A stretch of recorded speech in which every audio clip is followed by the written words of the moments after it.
তুই আমার সাথে আগের মতো কথা বলিস না, আমার সাথে একটু বসিস না, আমার সাথে সময় কাটাস না, বাইরে বাইরে থাকিস, আমাকে এই ঘরে একা ফেলে রাখিস। দেখুন জিলা, আমি আসলে কাজটা খোঁজার চেষ্টা করছি। ভাইজান, শরীরটা একটু গরম হয়েছে, জ্বর আসছে, সেই জন্য এমন লাগতেছে। ভয় পাবেন না। খালি জ্বর না শিউলি, আমার ভিতরে সব শুকা যেতেছে, খুব অস্থির লাগতেছে, আমার শরীর কাঁপতেছে। ভাইজান, আপনি বেশি দুশ্চিন্তা করতেছেন, সেই জন্য এমন হচ্ছে। কেমন চলতেছে, শরীর তো একটু দুর্বল হবেই। তোর তো বিয়ের বয়স হয়েছে রে মা। আমি ভেবেছিলাম তোকে বিয়ে দিব, তোর একটা পছন্দের ছেলেও ছিল। তোকে অনেক বোঝানোর চেষ্টা করলাম, কিন্তু তুই তো মন স্থির করতে পারলি না।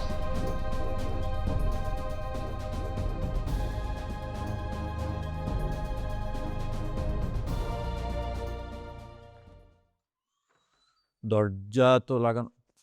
খালা, খালা, খালা, কি রে, কই ছিলা তুমি? একটু দরজা লাগা দাও, আমি একটু বাইরে যাবো। হ্যাঁ, তুই কোথায় যাচ্ছিস এখন এত সকাল সকাল? জগিং এ যাচ্ছি। ওমা, তুই আবার জগিং করিস নাকি? আমি তো কোনোদিন জগিং করতে দেখিনি তোকে। তুমি দেখবা কিভাবে? আমার যখন সময় আমি তখন যাই, আমি কি তোমাকে বলে যাবো নাকি? খুব ভালো অভ্যাস করেছিস, শরীর সুস্থ থাকবে। তোর জন্য না আলাদাভাবে রান্না করতে হবে। আলাদা রান্না করবো? কি কি আলাদা করবো আবার? আরে অর্গানিক খাবার খেতে হবে তোকে, এই জন্য আলাদাভাবে আলাদা রেসিপি করতে হবে। খালা, তুমি আলাদা ভাবে আলাদা রেসিপি যাই করো, তুমি এক্সপেরিমেন্ট করো না। হ্যাঁ, কেন? আমি এক্সপেরিমেন্ট করি, সেই খাবারগুলো খেতে তোর ভালো লাগে না? না না, ভালো লাগে তো, কিন্তু হয় কি, তোমার এক্সপেরিমেন্ট গুলো না খুব কমপ্লিকেটেড হয়ে যায়, বুঝছো? কমপ্লিকেটেড হোক, কিন্তু খেতে তো ভালো লাগে, তাই না? হ্যাঁ, তা লাগে। মানে তোমাকে একটু মানে ওয়ার্নিং দিলাম আর কি, বুঝছো? আচ্ছা আচ্ছা, বুঝেছি বুঝেছি, পুষ্টিকর খাবারই বানাও। এই তো ঠিক আছে। হ্যাঁ, আচ্ছা, তুই জগিং করতে কোথায় যাবি? সামনের পার্কে। আচ্ছা দাঁড়া, আমি এক্ষুনি তৈরি হয়ে আসি। এই দাঁড়ো, এক্ষুনি তৈরি হয়ে আসো মানে তুমি কই যাবা? আমিও তোর সাথে জগিং করতে যাব। কি বলো তুমি, জগিং করতে যাবা? তো আমি কি জগিং করতে পারি না? ব্যাপারটা তো পারা না, তুমি যাবা কেন? আরে আমারও তো শরীর ঠিক রাখতে হবে, তুই যখন যাচ্ছিস তাই তোর সাথে যাব। না না, তুমি রেডি হতে গেলে দেরি হয়ে যাবে, আমি যাই। আরে কি দেরি হবে, আমি কি মেকআপ করব নাকি? আমি স্রেফ জুতোটা পরে চলে আসবো। তুমি এই শাড়ির সাথে জুতা পরে যাবা? সমস্যা কি? সমস্যা আছে, তুমি বুঝবা না। তুমি যে জগিংটা করবা, তুমি হাঁটবা না, একটা লম্বা সময় জগিং এর একটা ব্যাপার আছে না, এটা কমফোর্টেবল ড্রেসের একটা ব্যাপার আছে তো। আরে আমি অনেক মানুষকে দেখেছি শাড়ি পরে হাঁটাহাঁটি করে, আর জগিং এর ড্রেস আমি কোথায় পাবো? আর জগিং এর ড্রেস পরার বয়স কি আমার আছে? একটা কাজ করো, আজকে যাওয়ার কোনো দরকার নেই, তুমি আজকে থাকো, আমি কালকে তোমার জন্য ড্রেস আনবো, এরপর একসাথে যাবো। আরে না, জগিং এর ড্রেস আমাকে মানাবে না, আমি শাড়ি পরেই যাব। না খালা, তুমি বুঝতেছো না, এই দেখো আমার মাথা থেকে ঘাম ঝরতেছে, এটা একদমই ঠিক হবে না। চিন্তা করে মাথা থেকে ঘাম পড়তেছে না, তুমি বুঝতেছো? আরে তুই এরকম করছিস কেন? আমি কত মানুষকে দেখেছি শাড়ি পরে হাঁটাহাঁটি করে। হাঁটাহাঁটি করার জগিং তো এক জিনিস না, দুটো তো ডিফারেন্ট, আর ডিফারেন্স আছে তো। তুই না অনেক বেশি বুঝছিস। আমি যেটা বলছি ওইটাই ঠিক। আমি তোর সাথে যাবই। না না, কোনোভাবেই যেতে পারবো না তুমি। কেন, লোকে দেখবে বলে? আহা খালা, লুকের একটা ব্যাপার আছে না, ও, এখন তোর লুক নিয়ে চিন্তা? এটা তো একটা নর্মাল বিষয়। আচ্ছা ঠিক আছে, আমি যাব না, এই তো ভালো, খুব ভালো। কিন্তু আমাকে না নিয়ে গেলে তোর ভালো হবে না। ভালো হবে না মানে? তোর জন্য আমি রান্না করব না, আরে আর আদরও পাবি না। খালা, তারও যে খারাপ কিছু হবে। কি করবা তুমি আবার? তোর নামে তোর মার কাছে প্যাচ লাগাবো। খালা, তুমি এটা করতে পারো না। পারি না? দেখবি ঠিকই পারবো। ওই যে তোর মা আসছে, তোর তোর সব কথা কিন্তু আমি তোর মাকে বলে দেবো। কি বলে দিবে? কি হয়েছে? আরে তোর ছেলে একটা বেয়াদব হয়েছে, আমার সাথে বেয়াদবি করে। রুশো, কি করেছিস? আমার সাথে উল্টাপাল্টা করে, আমাকে অপমান করে। কি? আম্মু শুনো, আমি জগিং এ যাচ্ছিলাম, এরকম কিচ্ছু করি নাই। দেখ, এখন না তোর ছেলে আমার সাথে নাটক করছে। আমাকে কত আজে বাজে কথা শোনালো। ছি ছি ছি ছি ছি। রুশো, তুই কেন এমন করলি? বলছি তো আম্মু, আমি এরকম কিছুই করি নাই। আমি বানিয়ে বলছি নাকি? হ্যাঁ, হ্যাঁ, তুই বানিয়ে বলছো, তুই প্যাচ লাগানোর জন্য বলছো। দেখেছিস দেখেছিস কত বড় বেয়াদব, তোর সামনে বলছে আমি নাকি প্যাচ লাগানোর জন্য কথা বলছি। কত বড় বেয়াদব। রুশো, তুই এখনই খালাকে সরি বল। আম্মু, আমি কেন সরি বলবো? আমি তো ও তো সরি বলবে না, ও তো কিছুই করে নাই, আমি সব কিছু করেছি। রুশো, আম্মু, তুমি শুনছো না মাত্র? তো খালা তো মাত্র বলছে, সে বানিয়ে বানিয়ে বলছে, সে মাত্র বলছে, সে প্যাচ লাগানোর জন্য বলছে। তুই সরি বল। আম্মু, তুমি আমার কথা বিশ্বাস করতেছো না? দেখ, থামার কিছু বলার দরকার নেই। ও যাক, এখন যেখানে যেতে চায়। আমি তো প্যাচই লাগাই, আমি তো প্যাচই লাগিয়ে দিচ্ছি। যেদিকে যেতে চায় যা। কি বুঝাই, খালা মিথ্যা কথা বলতেছে। রুশো, ওকে, ঠিক আছে, আমি কোথাও যাব না। খালা, তুমি খুশি? তুমি খুশি? আচ্ছা আপা বলো তো, কি এমন হয়েছে? ও কি এমন বলেছে? আচ্ছা বাদ দে না, তুই এটা নিয়ে আর কিছু বলিস না ওকে। আমি ওর সাথে কথা টথা বলে ঠিক করে নেব। যা তুই। কিন্তু হয়েছেটা কি? থাক না এখন, আমি ওর সাথে কথা টথা বলে ঠিক করে নেব। তুই এটা নিয়ে চিন্তা করিস না। আচ্ছা বাবা, ঠিক আছে, তোমাদেরটা তোমরাই বুঝে নিও, আমি যাচ্ছি।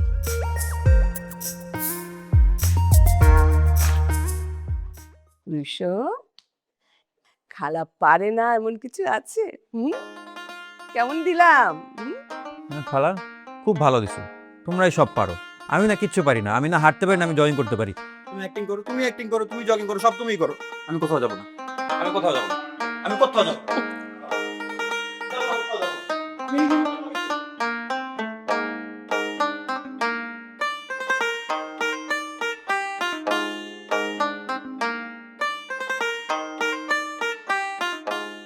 কিরে, নাস্তা করেছিস? না মামা, কেন, কি হয়েছে? অনেকক্ষণ ধরে বসে আছি, নাস্তার কোনো খবরই নাই।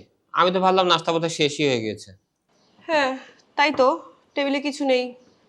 তুই এক কাজ কর, তুই যে আপাকে একটু জিজ্ঞেস কর, দেখ নাস্তার কত দূর কি হলো। মামা, চাচিকে এখন আর এসব বলে জিজ্ঞেস করে কোনো লাভ নেই।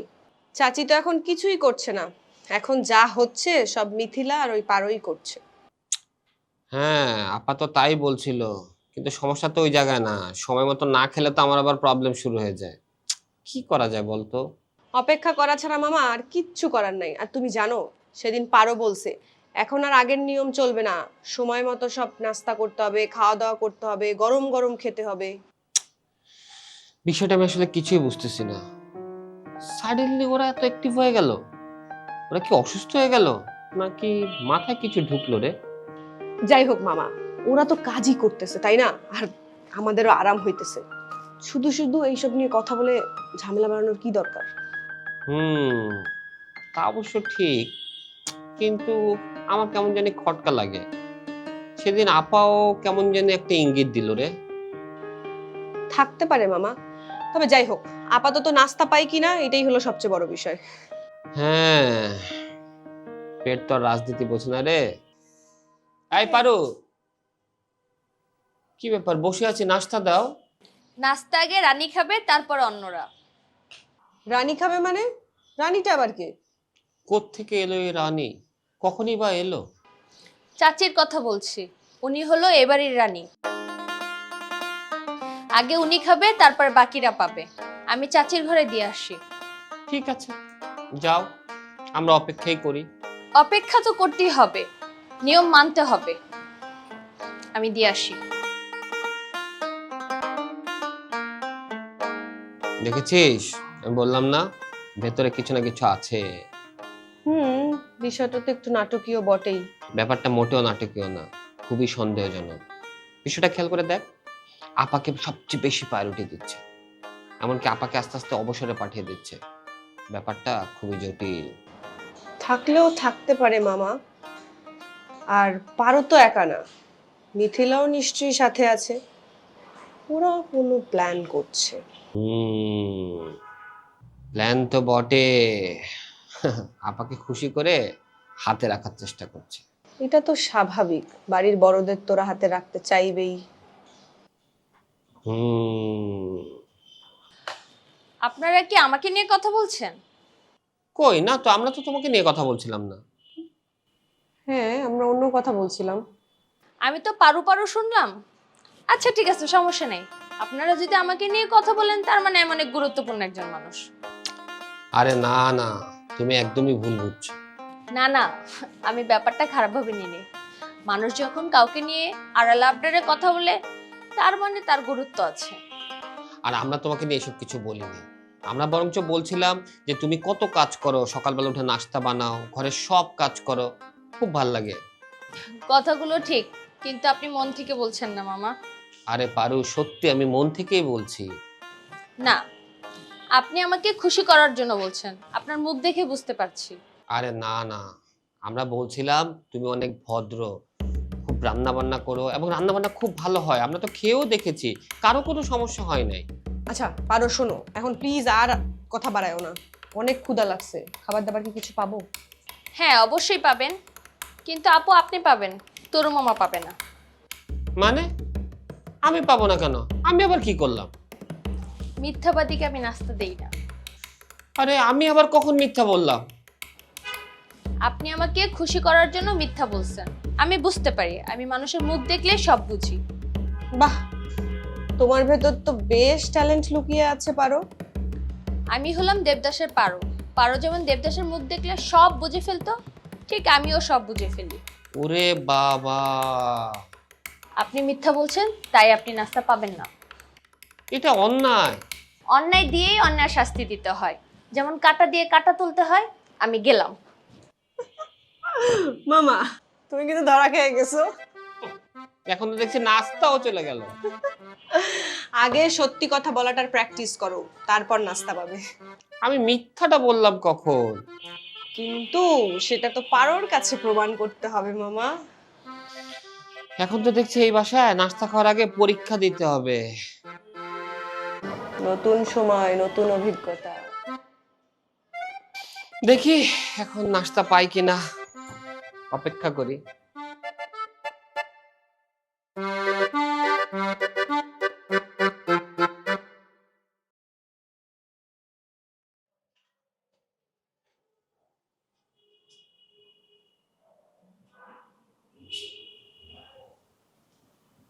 ভাইজান,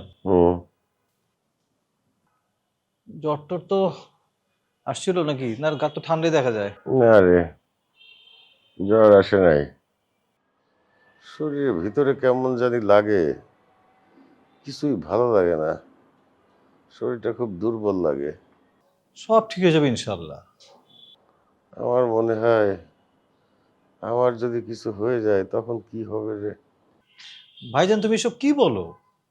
কিচ্ছু হবে না ইনশাল্লাহ। না শোন, আমার কথাটা শেষ করতে দে।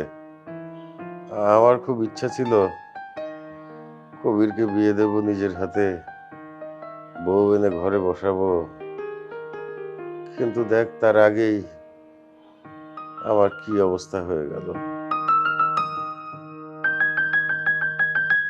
তুমি ঠিক হয়ে যাবে ভাইজান, তারপর সবই হবে। ঠিক হয়ে যাব? আমার নিজেরই তো বিশ্বাস হয় না যে আমি ঠিক হয়ে যাব। আচ্ছা শোন, আমার যদি কিছু হয়ে যায় তোরা কবিরকে দেখে রাখিস। ভাইজান, কবি তো আমাদেরই ছেলে, ওকে কি আমরা একেবারে ছেড়ে দিব? শুধু দেখে রাখলে তো হবে না, ওর বিয়েটাও দিয়ে দিস। ওই যে বাণী মেয়েটা আমাদের বাসায় আসে যে, শিউলি আমাকে বলছিল ওদের দুইজনের মধ্যে কিছু আছে বোধহয়। আমিও একটু একটু বুঝতে পেরেছি। শিউলি আমাকে সব খুলে বলে নাই, কিন্তু আমারও মনে হয়েছে ওই বাণী মেয়েটার সাথে কবিরের কিছু একটা আছে। তুই যত তাড়াতাড়ি পারিস ওদের বিয়েটা দিয়ে দিস। ঠিক আছে ভাইজান, আমি ওদের সঙ্গে কথা বলবো, তুমি এই নিয়ে চিন্তা করো না তো। চিন্তা না করে থাকি কি করে রে? আমার তো খুব ইচ্ছে ছিল নিজের হাতে ছেলের বিয়ে দেব, ছেলের বউ ঘরে আনবো, আমাকে সে বাবা বলে ডাকবে। কিছুই হলো না, তার আগেই দেখ আমার শরীরটা কেমন হয়ে গেল। ভাইজান, ছেলেটার জন্য খুব খারাপ লাগে রে, মার আদর তো পায় নাই। আমিও যদি না থাকি কি হবে? আমরা আছি না ভাইজান, তুমি এই নিয়ে চিন্তা করো না তো। আরে কি আছিস তোরা? হ্যাঁ, তোরা কি আমার কথা শুনিস? যা বলি তাকে করিস? ভাইজান, এমন করে বলো না। বলবো না কেন? হ্যাঁ, জাফর কি তোকে ফোন দিছে? না, বাড়ি যাওয়ার পরে আর আমার কোনো ফোন দেয় নাই। দেখছিস, আমি তোকে বলছিলাম না ওকে ভালো করে ধর। তুই তো বললিও নাকি পাল্টে গেছে। এই পাল্টানো? আমি ভেবেছিলাম। তুই কি ভেবেছিলি? তুই জাফরকে তুই কতটুকু চিনিস? আমি তোর চাইতে লক্ষ গুণ ভালো করে জাফরকে চিনি। ও শুধু সময় নষ্ট করছে, সময় ক্ষেপণ করছে, আর কিচ্ছু না। না, মনে হয় অন্য কোনো কাজে একটু ব্যস্ত। আরে কিসের ব্যস্ত? ও চাইছে আমি যত তাড়াতাড়ি মরি, আমি মরার পরে আমার সম্পত্তি ওরা নিজেরা ভাগ বটারা করে নিয়ে নেবে। ভাইজান, এমন কিছু না। তাহলে ফোন দিল না কেন? ও তো নিজের চোখে সব কিছু দেখে গেল, আমার অবস্থা জেনে গেল। আমার অবস্থা জানার জন্যও তো একবার ফোন দিতে পারতো, তাও তো দিল না। কোনো কারণে ব্যস্ত। আমি ঠিক আছে, আমি ফোন দেবো না ভাইজান। তুই নিজের মতো করে যেটা পারিস সেটা কর। আমার তো মনে হয় আমার আর সময় নাই। আমার যে কোনো সময় যে কোনো কিছু ঘটে যেতে পারে। তুমি এসব ভাবছো বলেই তোমার শরীরটা খারাপ করছে ভাইজান। আমার ভালো লাগে না রে খুব। চোখ বন্ধ করলে তোর ভাবির মুখটা ভেসে ওঠে, আব্বা মার মুখটা ভেসে ওঠে। ভাইজান, বাবা আমাদের কত কষ্ট করে মানুষ করেছে, তারপরে আমি তোদেরকে মানুষ করলাম, কিন্তু নিজের ছেলেটার জন্য কিছুই করে যেতে পারলাম না। ভাইজান, তুমি আমাদের জন্য অনেক কিছু করেছো ভাইজান। না রে, কিছুই করতে পারি নাই। কবিরের জন্য কিছু করতে পারি নাই, তোদেরকেও কেমন অথই সাগরে ফেলে যাচ্ছি মনে হয়। তুমি কোথাও আমাদের ফেলে যাচ্ছ না, আমরা সবাই একসাথে আছি। আমি যা বলি সেটা কর। কবিরের বিয়েটা যত তাড়াতাড়ি পারিস দিয়ে দে, জাফরের জন্য বসে থাকিস না। ঠিক আছে ভাইজান, আমি সবকিছু ব্যবস্থা করতেছি, তুমি একটু শান্ত হও। শান্ত হই কিভাবে? বুকের ভেতরটা কেমন জানি করে সারাক্ষণ। দেখো ভাইজান, তুমি এখন একটু চোখ বন্ধ করে বিশ্রাম নাও, আমি তোমার পাশেই আছি। তুই আছিস সেটাই তো আমার বড় ভরসা। তো সময় তো কারোর জন্য বসে থাকে না রে। ঠিক আছে ভাইজান, আমি থাকতে তুমি একা না, তুমি রেস্ট নাও। কবিরের দিকে একটু খেয়াল রাখিস, ও যেন কখনো একা না হয়ে যায়। কবির কখনো একা হবে না ভাইজান, আমি আছি। ঠিক আছে, তুই পাশে থাকলে আমার একটু ভালো লাগে। তুই একটু আমার পাশে থাক। আছি আমি গো, আছি আমি ভাইজান, আছি তোমার পাশেই আছি আমি, কোনো চিন্তা করো না।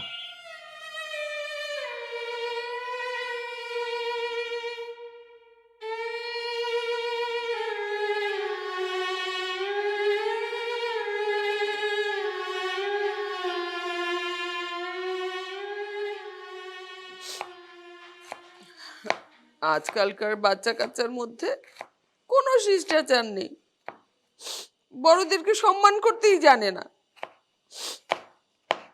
বলে কি না, আর আমার শাড়ি পরে আমি যাব বাইরে, সে বলে কিনা ভালো লাগবে না, একটু বললেই হলো। খালা, তুমি একা একা কার সাথে কথা বলছো?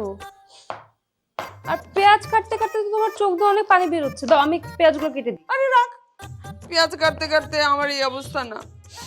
আমি তো, আমার চোখ দিয়ে পানি পড়ছে কষ্টে, অভিমানে। কেন, কি হয়েছে? ওই যে রুশোটা, আমি বললাম যে চল তোর সাথে আমি দৌড়াতে যাই, আমাকে নিল না জানিস। কেন কেন নিল না, কি বললো? সব তো বানিয়ে বানিয়ে বলেছি, দুষ্টুমি করেছি, আর ওর মা আমার সামনে ওকে বকাও দিয়েছে। বা খালা, তুমি তো বেশ চালাক। হ্যাঁ, আমি হচ্ছি পাকা খেলোয়াড়, আমার সাথে খেলতে আসতে। আপনি এসব কি করতেছেন? এই যে ফুলদানিটা অনেক ধুলা জমছে তো, একটু পরিষ্কার করতেছি। মা, এই সব আমরা করব, আপনাকে সব কিচ্ছু করতে হবে না, আপনি শুধু রেস্ট করবেন, বাকি সব আমরা সামলাই নেব। আরে মা, একটু কাজ করলে কি হয়? কি বলিস প্রেম? আরে হ্যাঁ, চাচি মিথিলাকে বলছে, মা তোমাকে আমি এতদিন না বুঝে কত বকাঝকা করেছি, তুমি কিন্তু মনে কষ্ট নিও না। আর মিথিলা কি বলছে জানিস? মিথিলা বলতেছে, না না মা, আপনি বড়, আপনি যদি শিখিয়ে না দেন আমি কিভাবে শিখবো। সিনেমা দেখে আমার সব মুখস্থ হয়ে গেছে, ওরে দেখো কয়েকদিনের মধ্যে সানডে মানডে ক্লোজ করে দিব।